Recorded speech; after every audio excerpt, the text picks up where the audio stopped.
Next, tonight, fresh clashes in Marsabit. Several people have been injured and hundreds of livestock reportedly stolen in fresh clashes in North Hall in Marsabit County.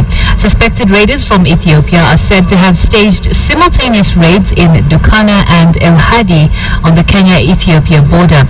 Now, this comes just 2 days after 4 people were killed and 1 wounded in fresh interclan violence in Moyale. 11 camels were also killed and 29 injured when a group of herders was ambushed at a watering point on Saturday afternoon. Now, although some stolen animals have since been recovered, leaders say that tension is still high in the area. Last year alone, more than a dozen people were killed and several displaced in clashes between communities in the county and in particular Moyale region.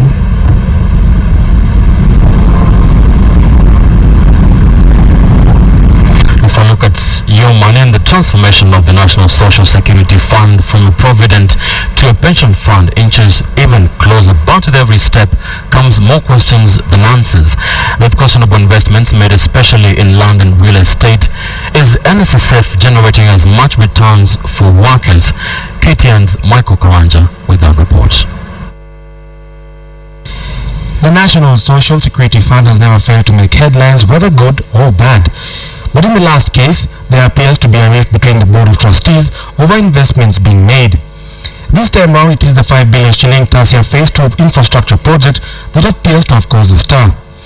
The Federation of Kenyan Employers and the Central Organization of Trade Unions are opposed to the project, raising questions of NSSF investment trends. According to FKE Executive Director Jacqueline Mugo, no resolution on the Tasia project had been arrived at by the board. Speaking to KTN via phone, she said that Acting Managing Trustee Richard Langat had only communicated to the board via email on 18th December that approvals for the project had been granted by the Nairobi County Government and was in no way a board resolution that the project continues. According to both FKE and KOTU, the project was meant to be financed by tenant contributions amounting to 920,000 shillings and not from the fund's coffers. This, she says, points to fraudulent activity within NSSF, especially when it comes to investment in real estate. Private pension schemes control an estimated 511 billion shillings, while the mandatory NSSF accounts for 122 billion shillings, an indication that workers are not confident in saving their money in NSSF. The thinking by analysts is that the fund has failed to demonstrate the desire to generate high returns for the workers.